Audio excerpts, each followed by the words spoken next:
Welcome, Forge fans. It is the match in review. As you can see, if you are watching, wherever, however you're watching or listening, I'm at Tim Hortons Field.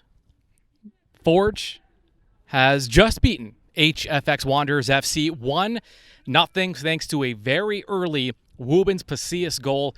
It happened in the second minute, and that is a Forge record, by the way, the fastest goal in Forge FC history. There's a Sigma FC match happening behind me, which was included with your ticket if you did attend the Forge match. Now, I got to tell you, luckily for these players, you can see the shade has taken over the field, at least the pitch. Of course, I'm sitting in the one spot in the stadium that still has a blistering sun. The heat played a factor in today's match with Forge and Halifax. It absolutely played a factor. I don't know how to describe the heat to you as someone who was in it, but just to give you some context, the second the final whistle hit, players just collapsed. They were hunched over, they were on their back, they were on their stomach. It was so hot on the pitch. Fans at Tim Hortons Field were taking cover, going onto the concourse, trying to find as much shade as possible. They had mist stations set up in parts of the end zone to keep fans cool. It was extremely hot, and it played a factor in this match in multiple ways. Number one, this was not a clean match by any standard, by either club.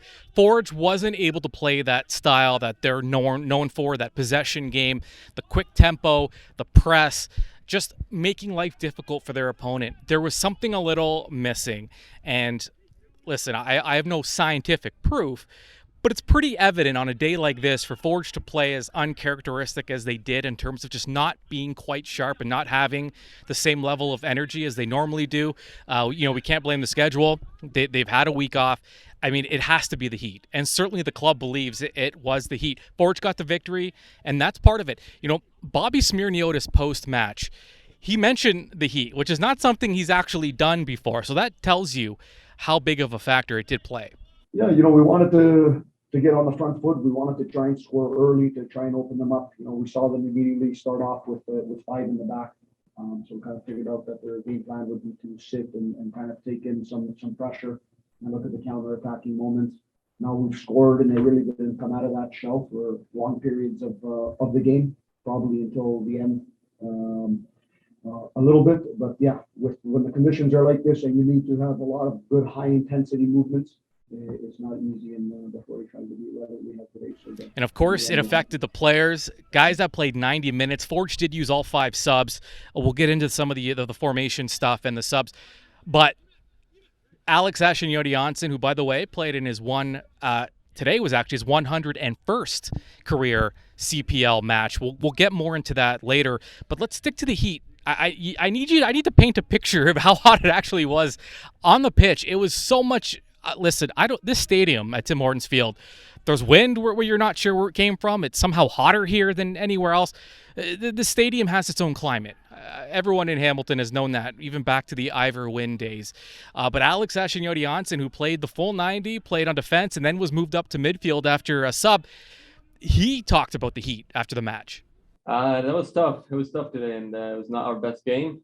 But we are a championship team. You got to win the games you're not the best team in as well. I think we did some parts well, a lot of parts not very well. But we know we have a solid foundation, and it's important for us to win the games where we don't perform 100% as well. Yeah, now it was the same for both clubs, absolutely. But it did limit Forge in what they were able to do, and it benefited Halifax, who played a pretty solid game. They had double-digit shot attempts. They had more than Forge did. Both clubs had finished with one shot on target. Forge has found the back of the net thanks to Pacius, because he's not going to miss when he gets an opportunity in close to the keeper like that on a set piece. While Forge, they had most of the possession. It wasn't by much. I believe they finished up around 54%. It just was not. There was a lot of touches from the Forge's back line, which is not something we're used to seeing. we're not seeing used to seeing a lot of touches from the back because Forge likes to go forward. They don't like to go backwards, even if it is just resetting. They want to dictate the tempo, but they had to reset multiple times. It just wasn't quite there. Whatever it is, it just wasn't there. Halifax, again, to their credit, played a solid game. Here is head coach and technical director Bobby Smyrniotis again, talking about his just general thoughts on the match. Yeah, sometimes there's a psychological component to the games. I think I'm scoring early. Maybe that plays a little bit of psychological role on them coming in and what their game plan is. But to be honest, I thought they were very good today. They're tactically set up in a way to stump us from being very fluid in the attack on a day where the external conditions were really difficult. And, they've worked hard from the first minute to the last minute, not only the defensive structure, but, how they were coming out in the counterattacks. I don't know if we figured them out. I'm just happy we have 3 points. Something else Bobby talked about, and we're going to hear about it in a minute or so. Good teams need to figure out ways you have to win in different ways. You're not going to always win the same way. You're going to have to be able to win blowouts. You're going to have to be able to score your opponent. You're going to have to be able to win those tight matches. You're going to have to be able to pick up points when you're not at your best. It happens. When the weather isn't quite cooperating, you have to win in different ways, and Forge did that. I mean, they really grinded out a victory, and Halifax was on the doorstep, and they certainly had their opportunities, and this is where the difference in quality shows. Forge had that quality, and Halifax hasn't had it for most of the season, and ultimately it probably was their downfall in this match. All right, talking about the look that Forge came out with, we were wondering what the status of Jordan Hamilton was going to be, Forge's newest signing. With now they have that big six up front on the attacking side. Jordan Hamilton, well, I mean, let's let Bobby tell you, but Bobby will tell you he wasn't even expected to be in a Forge uniform this afternoon. Yeah, it's an interesting one because up until this morning, he's not in the lineup. We had a late scratch with Emery Welshman, just tweaked something yesterday late in training. He was the guy who's supposed to be in the lineup, and you need to have 18 guys on the bench. So we told Jordan, let's go, get yourself going. Jordan's going to be a good player. I'm not going to say how he was today in 20 minutes. All I can say is we're happy that he's here, been training well, and we're looking forward to him. Just getting up to speed. In reality, he's in a preseason type of situation with the time he's had off since being in Ireland. So it's just important to bring him up in a right way so that he's firing on all cylinders. So Forge had Jordan Hamilton out there as a sub to start, and he did come on the pitch with the last 20 minutes or so. Jordan Hamilton did make it onto the pitch, and like Bobby said, it's tough to judge a player's performance that soon. But Forge opted to start the game with Pasillas, Borges, and Campbell. And it just, for whatever reason, Forge, the pace wasn't quite there. And with those three up front, they did make some changes. We saw, by the way, Emery Welshman, the reason Campbell came on, you heard from Bobby, is Emery Welshman got kind of dinged up late in training yesterday, and as a result did not make it onto the field. He was in civvies, as they say, so he wasn't even, and that's how Hamilton eventually got into the lineup. But Chouanier came on as a sub later on in the match, and they had to make some changes because Alex Achinioti-Jönsson started out at the back, playing center back, and he eventually came out to play midfield. Let's hear from Alex and maybe the decision that the coaching staff, why Alex was moved to midfield late in the match.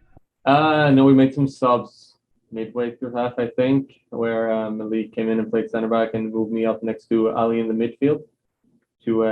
We had some issues with them playing through our midfield, so kind of stabilized that and pushed them to the outside instead. Yeah, and Sissoko also not available, so Noah Jensen made it into the starting lineup today before he was subbed off it was Malik Oluwabi Bellewu came on defense. He's the one that's subbed on for Noah. Achinioti went into the midfield, and Malik went on defense. Tristan Henry, he may only face 1-2 shots on target a game, but that's even more difficult. He shows up when he needs to. He's just always there. He made a big save close to, near the final whistle. And here's Bobby talking about the contributions from Tristan Henry, who they're not always glaring, but there's a reason this is the best defensive club in the league. It's because their possession game is strong. They win with offense. They defend well because of their offense, hang on to the ball so much. Their defenders are strong themselves, and also Tristan Henry at the back. I think we have an excellent defensive unit all across the back line. I think these guys are doing very well, interchanging some of the players that have gone in there. It's been excellent to see, you look at a guy like Garvin Methuselah who went out for a while, injury, he's come in and he's slotted in these 6 games with Jönsson, and they've been excellent there. Rama, you can't say enough about him. Today was the first time 2 headers went backwards from him trying to win the ball. The first time we've seen that this season, so it's going to happen. And then you go into the goal, and Tristan Henry, this guy's been remarkable since day one at this club. Not a lot of people talk about him, but we've got the best defensive record this year. Same thing last year. I believe the same the year before. There's a reason for it. He's there, and a goalkeeper in a team like Forge, he's a goalkeeper of the moments, and you need him in the right moments, and when those moments are there, he's been there for us. So yeah, it's excellent work. You guys hear me talk every week about the attack, but one thing I hate more than anything is being scored on. So we must defend in the way we attack, and that's what we preach for the guys, and we're doing a brilliant job on both sides of the ball. And we just need to keep on motivating the guys to keep on going forward and doing it. It's not a matter of you've won 6 games in a row or where you are. It's a matter of we got 3 points ahead of us in the next match, and how tactically we're going to battle that. Earlier, you heard Bobby talk about Halifax starting the match with 5 at the back. It's not something Forge has seen very often, but Halifax made it known what their game plan was going to be. Low block, force Forge into some mistakes, and beat them on the counter if they can. Now, let's go to the 3 keys here, because this ties into it. The 3 keys that I gave prior to the match. The first one was quick out of the gate. Start fast. Boy, did Forge start fast, and thank goodness they did, because they needed that goal late, as fatigue clearly had an effect on this match. Pasillas, the man that can always be relied on for a goal, timely. Early on, 2nd minute, fastest goal in Forge history. So fast start, that's a giant check. It's exactly what Forge needed in this one.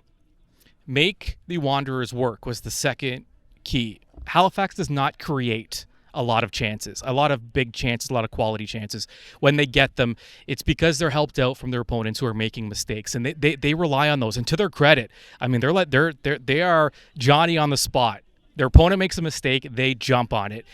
And Forge did make Halifax work for the most part, but Halifax did pretty well. I mean, they had some pretty quality chances, and so that one maybe half a check, because they did make the Wanderers work, but maybe not as hard as they could have.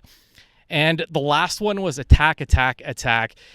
Minutes are going to be limited for some of these attackers going forward because of the Big Six, because they now have Borges, Pasillas, Chouanier, Campbell, Welshman, and the newest guy, Hamilton. So minutes are the premium. You have to maybe earn them more than you did in the first half of the season for sure. So attack. The attackers had to be on their game, and they had to, fight for playing time. Listen, competition breeds excellence, especially with a quality club like this. Did that pan out? Were they able to attack? I mean, they weren't, to be honest. They weren't sharp in the final third. There weren't a ton of dangerous chances for Forge in this one. And the one they did have, they scored. So they were efficient with them, but they weren't able to attack. And the weather, the heat, definitely played a factor. And also Halifax, I mean, they started with 5 defenders, and they stayed with 5 even after Forge took a lead. They kept 5 until pretty late into the second half or into the match. So it was going to be difficult to attack, and no check there. Sorry, Forge, you're not getting a check for the attack. The environment wasn't conducive to that type of play, and unfortunately it wasn't there. But Forge got the victory. All right, now we have to talk more about Alexander Achinioti-Jönsson. Played his 101 match, the second most matches in Forge history behind Kyle Becker. Becker was the first to 100. Achinioti-Jönsson's the second. And there might be another Forge player coming. I don't want to jinx anything, but another Forge player might be the third ever to hit 100. Now, Achinioti-Jönsson was honored before the match. There was a little video tribute. They had a special jersey for him with 100 on the back that was framed. So he was honored here at home in front of the fans. And hear what he had to say about the moment and the emotions that come with it. Oh, it means a lot. I think the city took me in from day one since I've been here, and you can see the amazing commitment that the fans have to the team and to Hamilton, the pride that is in the city, and it's just been great paying that back over 100 games. Alex is easily one of the most popular players on the club. So good for him. Congrats to Alex Achinioti-Jönsson. And congratulations to Forge FC. They get a bit of a break. Friday, back on the road, facing Cavalry. Again, the club they just beat 2-1. You know Cavalry is going to be looking for redemption, especially at home, especially as they try to chase down top spot. Forge maintaining their top spot in the CPL. They improve that league best plus minus to plus 24 with goal differential. And now they take that into Cavalry, hoping for another 3 points. All right, I'm Anthony Urciuoli. However, wherever you get your Forge content, make sure you subscribe. We have plenty coming up this week. We will have the Focus on Forge Behind the Beard with Coach Bobby, and then our match day preview as Forge heads to Calgary. And also we'll have 3 keys to the match, and then we will review that match against Cavalry. So plenty coming up in the next week or so. Either subscribe or check back often, or you'll miss out. All right, we'll talk to you soon.